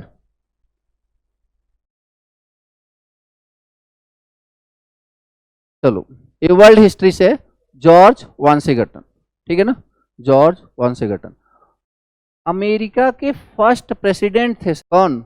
Abraham Lincoln. चलो, अल्बरूनी किसके साथ आया था, मतलब किस देश से था? अच्छा, देखो आया तो एक गजनवी के साथ थे, हाँ, पुर्तगाल नहीं था। ये लोग, ये तो हो ही नहीं सकते यार, ये तो उधर से आया था। ये अरब वाले, गजनवी का इनका जो एक्सपेंशन था ना, ये अरब वाले एरिया में था। चलो देखो, समझो जरा, देखो ये है आपका कौन? अल्बरूनी। इसका जन्म हुआ था रबीबा, उज्बेकिस्तान में, ठीक है। तो गजनवी ने क्या किया, 1017 में बेसिकली रबीबा पे अटैक किया, और ये बहुत बड़ा साहित्यकार था, मतलब ठीक है ना, साहित्यकार था। तो इसने अल्बरूनी को क्या किया, वहां से बंदी बना लिया, और फिर लाके अपने दरबार में रख लिया, ठीक है ना। और तो उसी की योग्यता से प्रभावित होकर महमूद गजनवी ने उसे अपने दरबार में विद्वानों में स्थान दे दिया था। और तो इसने, अल्बरूनी ने भारत के बारे में एक बुक लिखी है जो बहुत फेमस है, तहकीके हिंद, ठीक है ना। ये बहुत बार पूछा गया बुक का नाम, अल्बरूनी क्या लिखा है? तहकीके हिंद। मतलब देखो एक बात समझो, ये बुक्स इंपॉर्टेंट क्यों हैं? क्योंकि आज हम जो हिस्ट्री पढ़ते हैं, हिस्ट्री का जो भी पोर्शन अपन पढ़ते हैं ना, वो ऐसे नहीं कि किसी ने बोल दिया हम मान लेंगे, वो कहीं ना कहीं लिखा होना चाहिए। तो जब बात करते हैं कहीं ना कहीं लिखा होना चाहिए, तो हम क्या करेंगे? हम उस टाइम पे जिन्होंने हमारे ऊपर रूल किया है उनकी बुक्स को रेफर करते हैं अपनी हिस्ट्री जानने के लिए। वो समझ में आ रहा है? उनकी बुक्स को रेफर करते हैं हम अपनी हिस्ट्री को जानने के लिए। क्यों? क्योंकि हमारी जो बुक्स लिखी गई थी ना, उसको उन्होंने ही मिटा दिया था, सारी बात समझ में, खत्म कर दिया था। तो इसलिए ये भी याद रखना, हिस्ट्री में बहुत ज्यादा डिस्टर्ब करी गई हैं चीजें, इतिहास में बहुत ज्यादा चीजें छेड़छाड़ करी गई हैं। मतलब एग्जैक्टली आप ये समझ लो कि एग्जैक्टली वैसा नहीं हुआ होगा जैसा इन्होंने। यार एक सिंपल सी बात बताओ, अगर कोई आएगा यहां पे रूल करेगा तो वो तो अपने राजा के बारे में उनकी प्रशंसा करेगा ना, यहां के लोगों के बारे में क्यों बताएगा वो? मेरी बात समझ पा रहे हो कि नहीं? बट वही है कि हम ऐसे बातों पे चल नहीं सकते, हमें तो वही पढ़ना पड़ेगा जो बुक्स में लिखा गया है। तो इसलिए ना चाहते हुए भी इन बुक्स को बेसिकली हमें मानना पड़ता है। समझ पा रहे हो कि नहीं? ठीक है, तो मैक्सिमम यही इतना समझो कि बहुत कम ऐसे बुक्स हैं जो भारतीयों ने लिखी है भारत के बारे में। जैसे चीन से आए थे, कौन सा फायान आया था, और इस तरीके से बहुत लोग आए थे ना, तो ये लोग आए थे यहां के बारे में लिखा और चले गए। और अपनी हिस्ट्री हम जानने के लिए फिर क्या करते हैं, उनका रेफरेंस लेते हैं कि उन्होंने हमारे बारे में क्या लिखा हुआ है। समझ में आ रहा है क्या? तो ऐसी हिस्ट्री चीजें कलेक्ट करी गई हैं, मतलब ठीक है। खैर,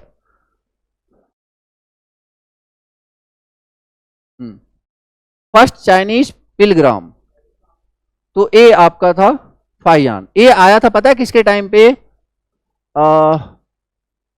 मौर्य वंश के आसपास आया था शायद ये फायान, मतलब ईसा पूर्व 300 ईसा पूर्व। और ये वेनजोंग ये आए थे हर्षवर्धन के टाइम पे 7वीं शताब्दी के आसपास, ठीक है ना। तो ये लोग बेसिकली क्यों आए, मतलब ये भी चीनी पिलग्राम ही थे, तीर्थयात्री। ये लोग क्यों आते थे? क्योंकि ये लोग बौद्ध धर्म से काफी इंस्पायर हुआ करते थे, गौतम बुद्ध से। और गौतम बुद्ध बेसिकली यहीं से थे ना, तो इसलिए उनके बारे में, अब जैसे होता है ना कि आप किसी को मानते हो कि अपना सब कुछ, मतलब कि उन्हीं को सर्वश्रेष्ठ मानते हो, तो उनके बारे में जानने की इच्छा तो होगी ना आपकी। तो इसलिए ये लोग उस कंट्री से आते थे यहाँ पे किसके बारे में जानने के लिए? तो बेसिकली बुद्धिज्म के बारे में, बुद्धिस्ट के बारे में, क्योंकि उस धर्म से ये लोग काफी इंप्रेस हुए थे। क्लियर है क्या? जैसे भारत में काफी धर्म हुए, जैसे बौद्ध धर्म, जैन धर्म, ठीक है ना। तो मेनली तो ये फेमस हुए, ठीक है। चलो आगे देखते हैं। बाइफोकल लेंस, ठीक है। अच्छा, इसको आप ऐसे याद कर लेना, बाइफोकल लेंस जब भी पूछा जाए, बी और एफ, कुछ दिख रहा है बी और एफ से, ठीक है, ऐसे याद कर लेना, ठीक है ना। मतलब तो बेंजामिन फ्रैंकलिन, डन। ओके, आगे देखते हैं। बताओ, गेस करना है आपको। मास इन किलोग्राम, प्रोटॉन, मतलब इसमें से कौन कौन सा सही है? तो प्रोटॉन केजी में ये सही है, -27 ही होता है। रेन ड्रॉप बहुत छोटा है, तो हाँ तो माइनस में ही तो आएगा। अरे 1/10⁶ हुआ ना, मतलब 1 केजी का 10⁶वां हिस्सा, बोलो हाँ या ना, तो बहुत छोटा सा होता है, तो ये भी सही है। ऑटोमोबाइल ए सन, इसका मास तो 20 बात बहुत ज्यादा है, ठीक है। तो बेसिकली इसमें 1 2 4 ये हो जाएगा, ठीक है। प्रोटॉन पे चार्ज कितना होता है? जितना इलेक्ट्रॉन पे होता है उतना ही प्रोटॉन पे होता है, बस वो नेगेटिव में होता है और ये पॉजिटिव में होता है, ठीक है ना। कितना? 1.6 × 10⁻⁻19 कूलम, ठीक है ना। बट ये पॉजिटिव में होता है और इलेक्ट्रॉन किस में होता है? नेगेटिव में। और न्यूट्रॉन पे कितना चार्ज होता है? न्यूट्रॉन पे 0, न्यूट्रल होता है वो, ठीक है ना। ये बेसिक साइंस के हिसाब से बता रहा हूं मैं। खैर आगे देखते हैं। वेरी गुड, Q = CB, ठीक है। ये मतलब एक कैपेसिटर होता है, तो कैपेसिटर क्यों यूज किया जाता है? बेसिकली चार्ज को स्टोर करने के लिए। तो कितना स्टोर करेगा ये किस पे डिपेंड करेगा? उसके कैपेसिटेंस पे और पोटेंशियल कितना अप्लाई कर रहे हो, ठीक है ना। तो Q equal to C B. Polity,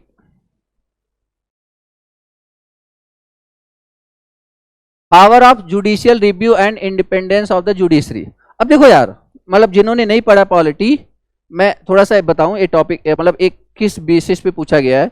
जैसे हमारा एक संविधान है, संविधान जो कि क्या है, रूल बुक कहीं ना कहीं कि कैसे हमें चलना है, सबके लिए चीजें डिफाइन करी गई हैं, सबके पावर डिफाइन करे गए हैं। सोचो एक बार पावर डिफाइन नहीं किया गया होता तो मतलब एक जो पुलिस होता वो फिर कुछ भी कर सकता था, बट उस पुलिस को भी पता है, मतलब जो भी डीएम है या फिर डीएसपी है, मतलब जो भी है, उसको पता है कि उसकी लिमिटेशन है, और उस लिमिटेशन के बारे में कहां पे लिखा गया है, तो संविधान में लिखा गया है। कोई कितना भी बड़ा लाइक इवन प्रेसिडेंट हो, उसकी भी लिमिटेशन है, और वो कहां लिखा गया है, संविधान में लिखा गया है।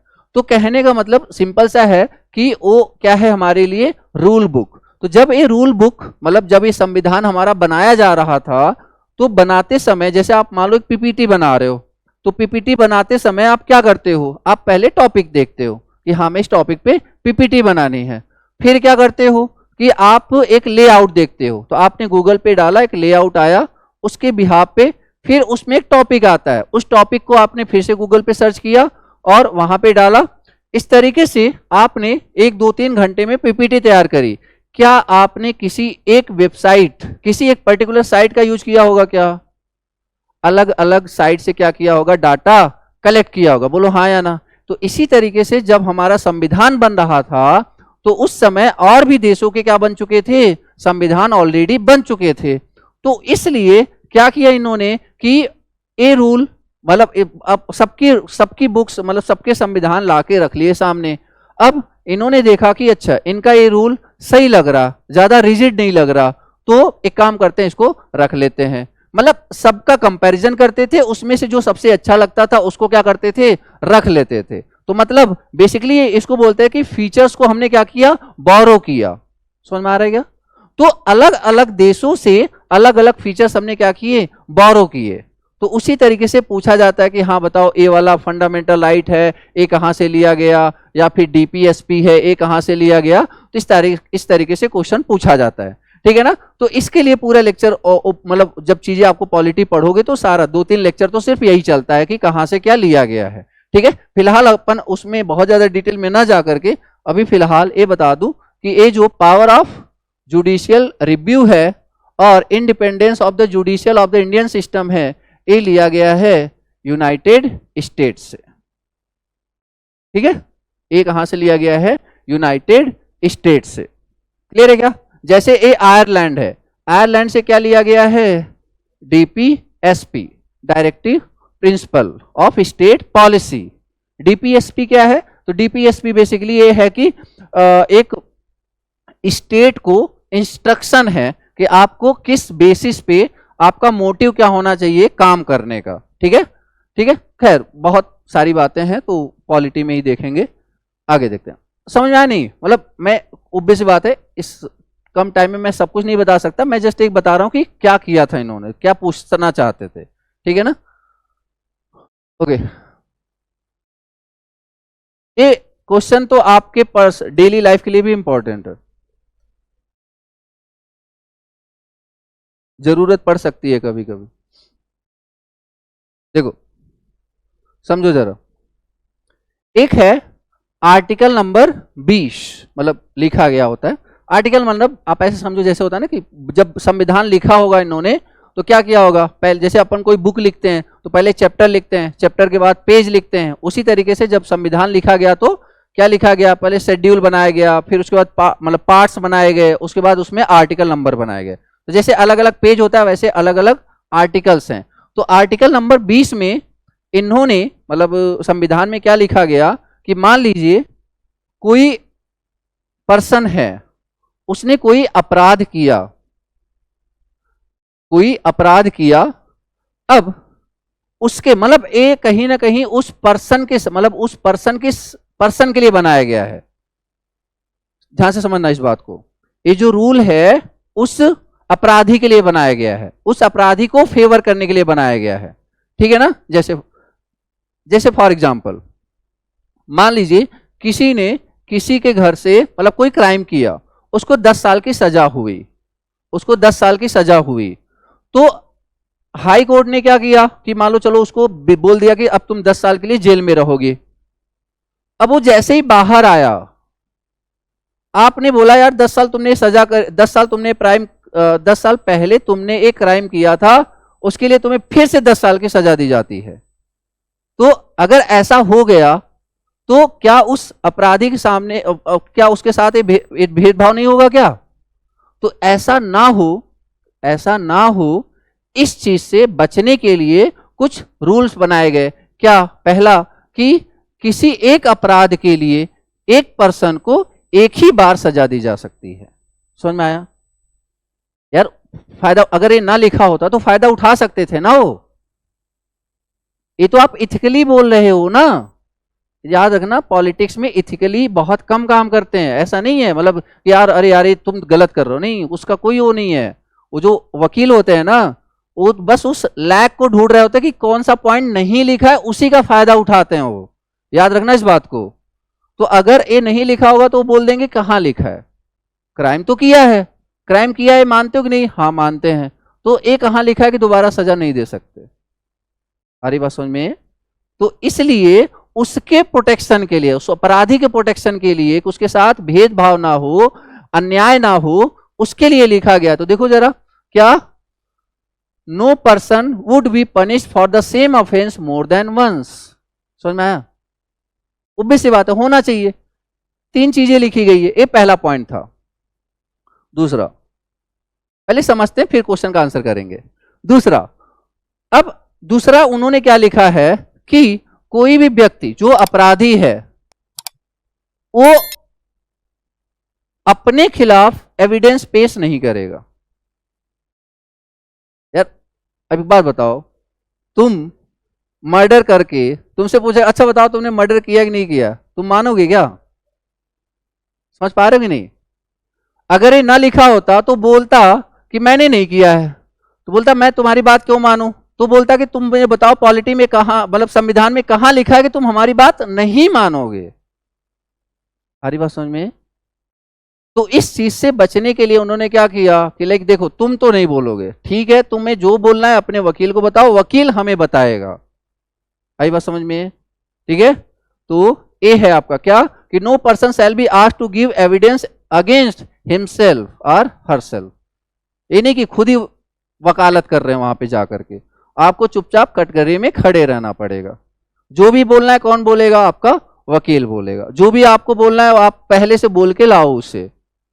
समझ में आया? वो लास्ट में सिर्फ एक छोटा सा वो दे देते कि अच्छा आपको कुछ सफाई में कहना है तो कह दो, वो भी फॉर्मेलिटी के लिए होता है, कुछ नहीं होता, उसका कोई वैल्यू नहीं है। याद रखना इस बात को।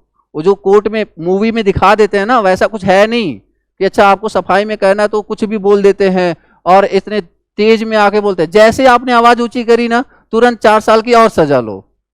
मूवीज में तो दिखा देते हैं ना चिल्ला रहे हैं जज के ऊपर, ऐसा कुछ नहीं होता। अगर गलती से आवाज ऊंची करी ना, तुरंत के तुरंत 10 साल और। तुम्हारा वकील कौन है उसका भी रिस्ट्रिकेट कर देंगे। तुम्हें ऐसे कैसे, तुम्हें पता नहीं कि कैसे बात करते जज से। अरे बात समझ में? तो मूवीज को देख करके आप वो कोर्ट वाला माहौल मत सोचना। खैर, तो ये भी नहीं है। आगे देखते हैं। No law shall be declare any action illegal from a back date. इसका क्या मतलब है? जैसे देखो, मान लो आज किसी ने क्राइम किया, उस क्राइम की सजा है 10 साल, ठीक है? आज क्राइम किया, उस क्राइम की सजा है 10 साल। अब उसका मुकदमा चल रहा है, और अपना तो इंडियन जुडिशरी सिस्टम पता ही है आपको कितना लंबा खींचता है। मान लो 10 साल हो गए, 10 साल में ऐसे ही मतलब जो गवर्नमेंट चल रही है, देख ही रहो कितना तेज रूल चेंज कर रही है। तो इन्होंने बोल दिया कि उसी सजा के लिए अब आपको क्या मिलेगा? डेथ।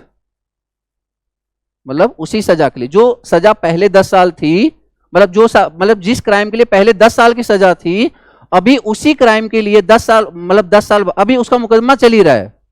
3-4 मंथ हो गए, मतलब 3-4 साल हो गए, उसका मुकदमा चल ही रहा है मान लो। और 3-4 साल के अंदर उन्होंने क्या बोला कि अब उस सजा के लिए 10 साल नहीं, चलो 20 साल की सजा होगी। तो अब जब जिसने क्राइम किया था उस समय उसने क्या सोचा था, चलो मैक्सिमम कितना हो जाएगा 10 साल। अब इसके हिसाब से कितना हो जाएगा, ये तो उसके साथ गलत हो गया ना। अगर उसे पहले पता होता कि 20 साल का होगा तो वो क्राइम नहीं करता। मैं वैसे बता रहा हूं, कहने का मतलब ये है कि जो उसको सजा मिलेगी वो अभी के हिसाब से नहीं मिलेगी, पहले के हिसाब से मिलेगी। मैं फिर से बोल रहा हूं, ये अपराधी के लिए है सारे रूल्स, समझ में आ रहा है? ये अपराधी को बचाने के लिए हैं। तीनों में वही लग रहा है ना हमें कि मतलब उसके साथ भेदभाव ना हो जाए। ठीक है यार, बेचारा गलती से एक बार गलती कर दिया तो इसका क्या मतलब बार बार सजा ही देते रहोगे? ठीक है, तो कहने का मतलब जिस टाइम क्राइम किया है उसी टाइम का जो रूल होगा उसी को फॉलो करना पड़ेगा। अगर आपके रूल चेंज होते हैं तो इसका मतलब ये नहीं कि आप उसे नए रूल से लगा दो। तो दैट इज थर्ड। तो ये तीनों है basically. No person born in India will be tried under foreign law. नहीं, ये कोई ये रूल नहीं है, मतलब ये उस रूल में नहीं लिखा, आर्टिकल नंबर 20 में ये बात नहीं लिखी गई है। ठीक है ना, तो बेसिकली यही हमारा क्या हो जाएगा, आंसर हो जाएगा। पहले तीनों मतलब समझ में आ गए कि नहीं? ठीक है, तो यही हमारा आंसर हो जाएगा बेसिकली।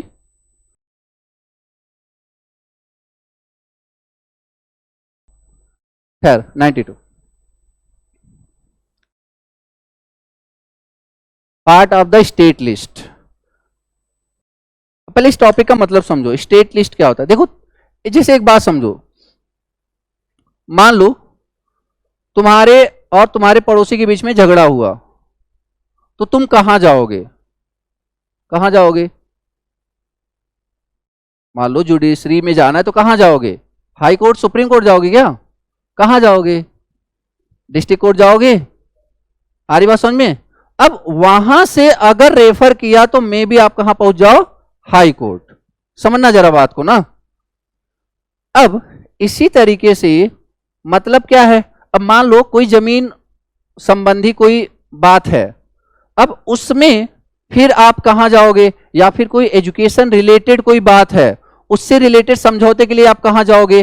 तो अब सोचो, अगर आप सब चीज के लिए एक सिचुएशन समझना, सब चीज के लिए आप डिस्ट्रिक्ट कोर्ट ही जा रहे हो, तो हाई कोर्ट और सुप्रीम कोर्ट का काम क्या है फिर?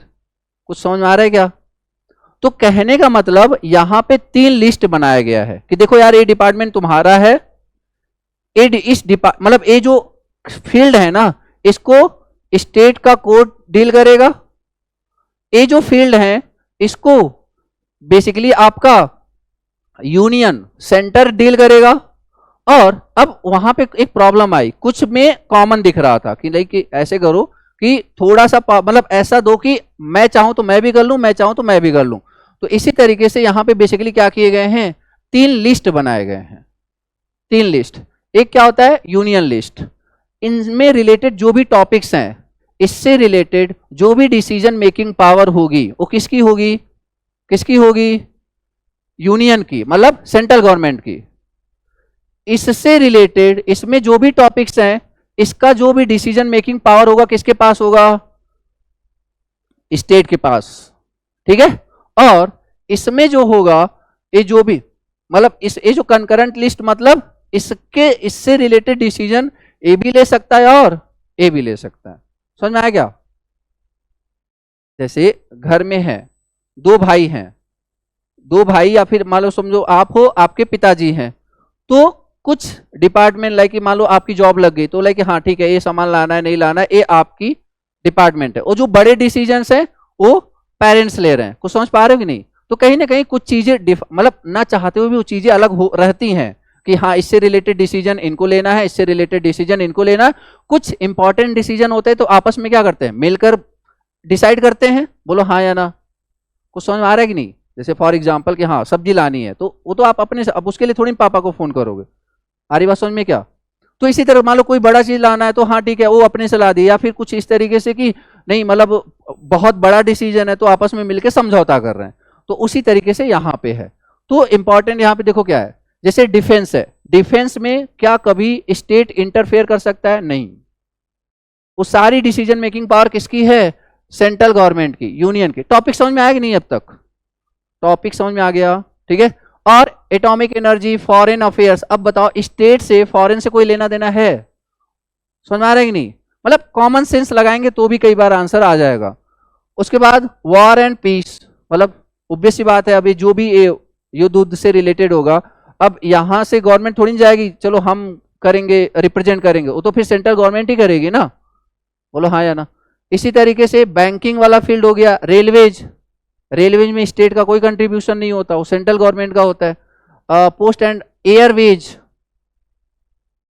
और पोर्ट्स मतलब बंदरगाह, ठीक है। उसके बाद फॉरेन ट्रेड मतलब विदेश व्यापार, करेंसी एंड कॉइन, ये बेसिकली ये सब किस में है, यूनियन में। अच्छा इतने ही नहीं है, बहुत हैं, मैं तो जस्ट एक एग्जांपल के लिए आपको बता रहा था ना।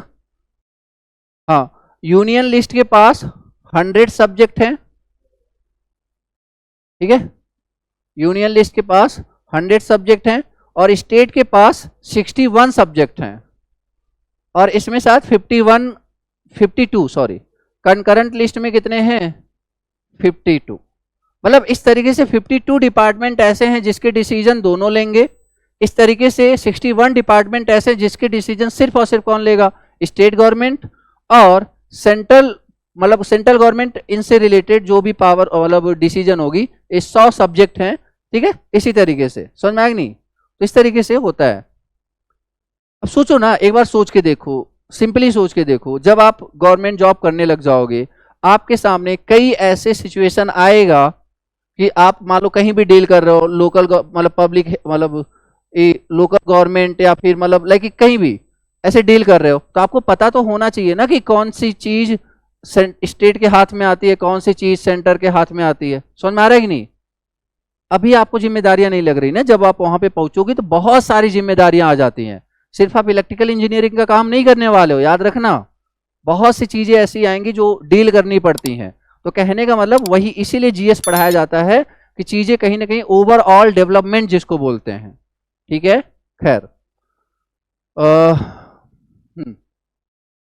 Dispute between two states come to the supreme court. अच्छा सॉरी, क्वेश्चन पे तो आया ही नहीं। हाँ बोलो, all of the following subject are part of the state list. अब देखो, ये जो लैंड है ये भी किस में आता है, स्टेट में। ये लिक्वर ये भी किस में आता है, स्टेट में। मतलब इसका जो टैक्स होगा किसको मिलेगा, स्टेट गवर्नमेंट को, ठीक है ना। और ये जो पुलिस वाला कंट्रोल होता है किसके पास है, तो ये जो एयरवेज था ये किसके पास था, बोलो, यूनियन के पास। एयरवेज हो गया, आर्मी हो गया किसके पास, डिफेंस, यूनियन के पास। समझ में आया नहीं? एजुकेशन कंकरेंट में आ जाता है, दोनों के पास, उससे रिलेटेड डिसीजन दोनों ले सकते हैं। इंपॉर्टेंट वो है ना टॉप सब्जेक्ट, ठीक है। तो इस तरीके से आप समझ सकते हो। खैर आगे देखते हैं। डिस्प्यूट्स बिटवीन टू स्टेट्स, दो लोगों के बीच में झगड़ा हुआ तो कहां चले गए, डिस्ट्रिक्ट कोर्ट। अब दो राज्यों के बीच में झगड़ा हो रहा है तो कहां जाएंगे वो, बोलो कहां जाएंगे वो। देखो अब उनके, हाँ सुप्रीम कोर्ट ही जाना पड़ेगा। अब उसमें भी जाने के बाद भी क्या होता है कि ज्यूरिसडिक्शन के ना कई टाइप होते हैं। देखो कौन कौन से टाइप होते हैं। एक होता है ओरिजिनल ज्यूरिसडिक्शन, एक होता है अपीलिएट ज्यूरिसडिक्शन, एक होता है एडवाइजरी ज्यूरिसडिक्शन, एक होता है एक्सक्लूसिव ज्यूरिसडिक्शन। अभी फिलहाल यहां पे मैं सिर्फ एक की बात कर रहा हूं, दैट इज ओरिजिनल ज्यूरिसडिक्शन। देखो ओरिजिनल ज्यूरिसडिक्शन के थ्रू आप कब कब जा सकते हो, ये समझ लो आप। जब डिस्प्यूट्स किसके किसके बीच हो, गवर्नमेंट और किसी स्टेट के बीच में हो, तो किसके थ्रू जाओगे आप, ओरिजिनल ज्यूरिसडिक्शन के थ्रू। गवर्नमेंट और किसी एक स्टेट के बीच में हो गई ना, समझ पा रहे हो कि नहीं। मान लो कोई ऐसा टॉपिक है, जैसे वो कंकरेंट लिस्ट में बहुत टॉपिक है, वहां से पैसा आया, अब वो बोल रहा है कि हम लेंगे, वो बोल रहा है कि हम लेंगे, तो उससे रिलेटेड कोई तो सुनवाई करेगा ना। तो उसके लिए फिर जब आप सुप्रीम कोर्ट में जाओगे या फिर हाई कोर्ट में जाओगे तो किसके थ्रू जाओगे, कौन से ज्यूरिसडिक्शन के थ्रू जाओगे, तो ओरिजिनल ज्यूरिसडिक्शन के थ्रू जाओगे। समझ में आएगा? इस तरीके से चीजें चल, मतलब एक प्रोसीजर है बेसिकली, जस्ट मैं ये बोल रहा हूं। Done. Between the government of India and any states, मतलब एक किसी एक स्टेट में, स्टेट कोई एक साइड एक स्टेट हो, एक साइड ढेर सारे स्टेट हो, वो भी यहीं जाएंगे। एक साइड ढेर सारे स्टेट्स हो, इधर भी ढेर सारे स्टेट्स हो, ये भी इसी के थ्रू जाएंगे। कौन नहीं जा सकता, इंटर स्टेट वाटर डिस्प्यूट्स। समझ आ रहा है? लाइक कि दो राज्यों के बीच में अगर पानी का कुछ पंगा है तो उसके लिए इसके थ्रू नहीं जा सकते, ठीक है ना। और मतलब देखो, इंटर स्टेट वाटर डिस्प्यूट्स ये भी क्या आ जाता है, डिस्प्यूट्स बिटवीन स्टेट्स ना, यस है नो, बट उस समय ओरिजिनल ज्यूरिसडिक्शन के थ्रू नहीं जा सकते। खैर आगे देखते हैं।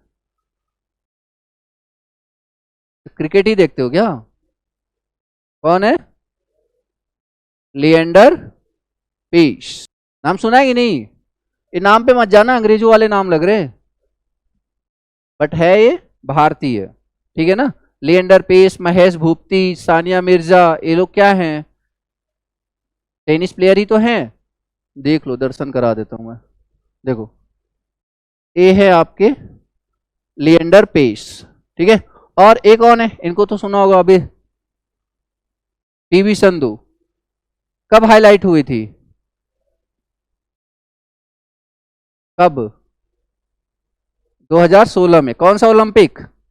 Rio Olympic. रियो ओलंपिक में इन्होंने 2016 रियो ओलंपिक में क्या जीता था? सिल्वर मेडल, ठीक है ना।